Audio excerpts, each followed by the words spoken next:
Did you know the average hairstylist makes under $40,000 a year? I'm on a mission to change that, so today I'm going to share with you the 5 lessons I learned from my first $200,000 year behind the chair. Let's get into it. Hey, I'm Dawn Bradley and I've been a behind the chair hairstylist for 20 years and had my own business for the last 11. I was going to show you on my hands. There's been a lot of ups and downs on this journey in the last 2 decades, and especially in the journey of being self-employed. I remember the first year I hit the 6-figure mark. It was so exciting, but I didn't take home 6 figures. And then I remember hitting the $200,000 mark and really seeing my business grow, but there were some really important lessons that I wish in hindsight that I would have known sooner. So I'm so excited to share those with you today so that you don't have to struggle with the exact same things. Know that if you're a student, a hairstylist, or a salon owner, you are in the best place right now. Here's the thing. I'm going to share with you the lessons I learned from my first $200,000 year, but it's not just a me thing. I don't want you to think I'm sitting here just tooting my own horn telling you this worked for me. I've taught multiple other hairstylists the lessons that I've learned, and they've grown their business exponentially without adding more work or stress to their plate. Like Lauren, who made $30,000 more working less, and Casey, who's set to make $50,000 more this year, and Lynn, who's on track to not only double, but possibly triple her income in a pandemic. These are lessons that I wished I would have known, obviously, before I learned them, but I want to share the things that I've learned the hard way with you so that you can start making more money behind the chair right away. The first lesson that I learned was intention is everything. What you put out is what you get back. Now, when I first started growing rapidly, this was about the 2nd year of being self-employed. Things started really snowballing and I was so excited, but I was also getting a lot of clients that I didn't want in my chair. And so although that money piece was really great, I was really stressed out behind the chair. And so I realized, social media was a new thing. Instagram was just like, Facebook had been around a little bit, but this is like I said, circa 2011.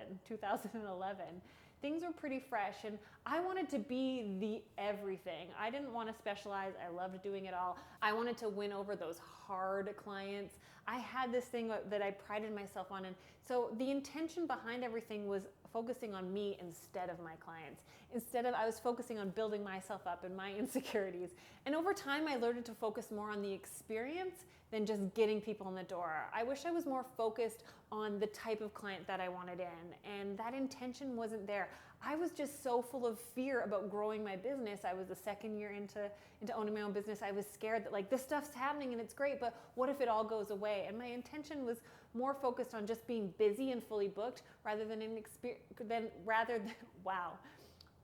creating an experience that attracted my ideal client. So that intention piece is, what is your intention? Where are you going with your business? I didn't really have 5-year plans, 3-year plans don't really work for me, but I didn't really know what my long game was. And so in hindsight, looking back on those first couple years and that first year that I did hit that $200,000 mark, which was really exciting, but spoiler, I burnt out hardcore because I didn't know where I was going. I didn't know how to pace myself. I didn't know what to focus on. I didn't know what my intention was. So I want you to just take a second and think, what are your goals? What are your intentions? Yes, maybe you have financial goals and maybe you have other goals as well, but what is the intention behind it? Is it to grow your business? Do you want to become a salon owner with staff? Do you want to become an independent educator? Do you do you just want to be fully booked? Do you want to work less hours? What are your intentions behind what you're doing so that your actions can line up with your goals? When you build a business with intention and the future in mind, you're going to be able to pace yourself and grow and do things for the right reason. I was trying to make everyone happy and I watered myself down, and yes, I made a lot of money that year, which was great and I loved it, but I started to lose the excitement for the industry. I started to become resentful and frustrated because I was just focused on the dollar amount. So lesson number 1, have intention. Lesson number 2, there's more to life than work. I got addicted to my work because it was so exciting. I liked the money. I liked what I was earning. Everything felt great. And I forgot about my life outside of work. At the time I was married, my marriage was falling apart due to other reasons other than just my work, but I was a workaholic. I loved what I did. I loved caring for my clients. I loved how they told me how amazing I was. It made me feel so good. It pumped up my ego. But I didn't have any hobbies outside of work, and I had my dog and things like that, but I really just lived, eat, and slept work, to the point where my identity was so wrapped up where any little thing that might have gone wrong would throw me off and sent me into a tailspin of anxiety and stress. And so I want you to remember that there's more to life than work. I want you to love your job, and we're so lucky to work in a creative field where it doesn't feel like work, which is really great. And I always aim for 80% of the time to feel like fun and 20% of the time to feel like work.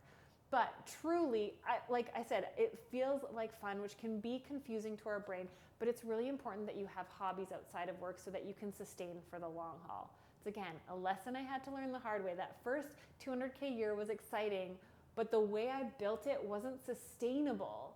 And so what I've had to learn from building and then rebuilding the income in the business was that you have to have a life outside of work. There's more to life than work. Even if you're doing great right now, you have to be really careful. So not overloading yourself, not working extra to get to that financial goal, but finding ways. And I actually talk a lot about this inside of my program, Rock Your Business, finding ways to create more income without creating more work, because you need to have a life out of work. You might have heard me say before that I want to help you create the life, business, and bank account that you've always dreamed of, in that order. It's important. If you're not happy with life, you're not going to be happy with work, and it doesn't matter how much money you have. I wish I would have known this before. Okay, so this ties really well into lesson number 3. Things will catch up to you. Can't even tell you how many times that I've told people, like, this isn't sustainable, and people go, no, Dawn, I'm different. I love what I do. I love working this much. And realizing that this can only last a time. So I always tell them, call me in a couple years. Because I was the exact same way. I thought, no, I'm fine. I love this. I love doing this, until I couldn't, until I physically couldn't get out of bed some days, until the mental stress, the long days, the long hours, the no lunches, they finally caught up to me and my body couldn't keep up. I got to a point where I was calling in sick, and calling in sick when you're self-employed means calling all 12 of my clients I had that day to let them know that I was gonna have to reschedule them. And I really had to think about, like, oh my gosh, 12 people, where am I gonna reschedule them? I'm already working 6 days a week. Because once again, I had no boundaries and I loved what I did. And so I'd spend full days in bed just laying there, completely laid out, just physically exhausted. It also had a toll on my mental health. My anxiety started to become greater. The stress I was carrying felt more. And I wasn't loving what I was doing anymore. And it took a couple years. And it was that first $200,000 year behind the chair where I was really pushing myself, I was really going for it, that these things started to catch up with me. And so I'm just really curious, because I think burnout is kind of an epidemic in, I would say, our industry, if not the world. And I'm curious, have you ever experienced symptoms of burnout where you're just utterly exhausted, you can't get out of bed, maybe it's just mentally? I want you to let me know in the comments, yes or no, or tell me about it. Have you ever experienced burnout? Or maybe you're feeling burnt out right now. This past 14 months has been a lot, especially on our industry, the stress that we've had to carry, the ways we've had to be innovative, ways we have to pivot. So let me know. I'm super curious, because I know I've experienced burnout multiple times in my career. It's kind of like goes like this. And these are the lessons that I've learned to slowly figure things out. So let me know in the comments. All right, lesson 4. Everyone fails.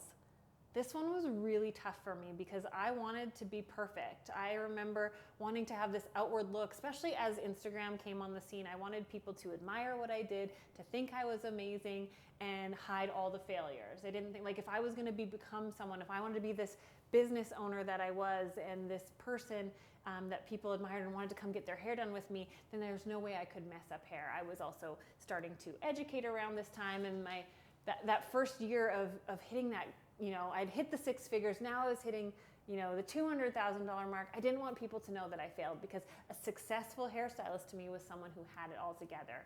But realizing that everyone fails, and the more open I was with my failures, and the more compassionate I was to myself, the more I realized I can still grow my business and grow myself as a business owner and a hairstylist while knowing that I'm still gonna have mistakes and missteps along the way. I can't be perfect. And actually, one of my favorite books that I ever read was the 4 Agreements. You can see right here. And one of the agreements is do your best. And he goes into it a bit more, talking about your best doesn't look the same every single day. When you've had a hard week, your best is only what you can do that day. So knowing that your best isn't one place all the time, but it looks differently every single day. And here's the thing, is failure happens when you give up. Mistakes are gonna happen. You're gonna kick yourself over this bleed mark on someone's foil, or those bangs that you cut too short, or whatever it is. But don't give up. We're all works in progress. We're all human. Everyone makes mistakes, no matter what level. Some people might not admit them. I didn't want to admit them for a long time, but I've learned now that my mistakes are everything that has helped me get to where I am now. Okay, on to lesson number 5. Money isn't everything. Like I said, I started making 6 figures the first year that I went self-employed, and then I hit that $200,000 mark. And I was living the dream that year, but realizing that money wasn't everything. That year that I made the $200,000 for the first time, I was probably at the lowest point in my life. My marriage had just collapsed, I had lost some friends, and I was all about work. And so realizing that money isn't everything. Yes, I'm on a mission to help hairstylists earn more money while working less, and I want to help you, but realizing it's not just about making the more money, it's about creating a life that we love. And like I said, building a life and a business and a bank account in that order, because it doesn't matter how great your business is doing and how much money you have in the bank if you're completely miserable in your life. I want to let you know that that's the place that I come from with all my education. Is I want you to be happy. I want to take things off your plate so that you can have a business and a bank account that you love that's helping fund the life that you're creating. After 4.5 years of being self-employed and building this wealth and this business, I actually completely walked away from it. I packed up my salon, I sold my house, and I moved to another province because there's more important things in life than money. Spoiler, I completely rebuilt my business with the lessons I've learned from that first. It's kind of like my redo. I have been able to live a life that I love more and have a business and a bank account that I love. So I want you to have a life, a business, and a bank account that you love as well. Because I gotta tell you, if I would have stayed down that path, I don't know, I probably wouldn't even be in the industry anymore.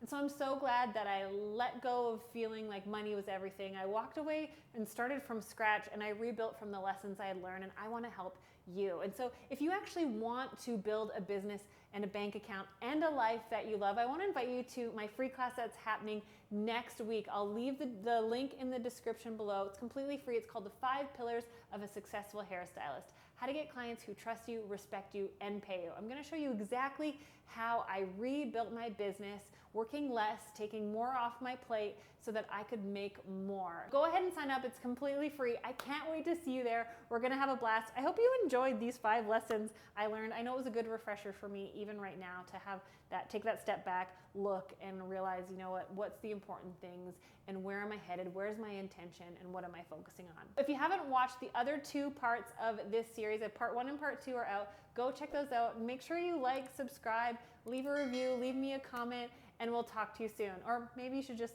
binge these videos right now.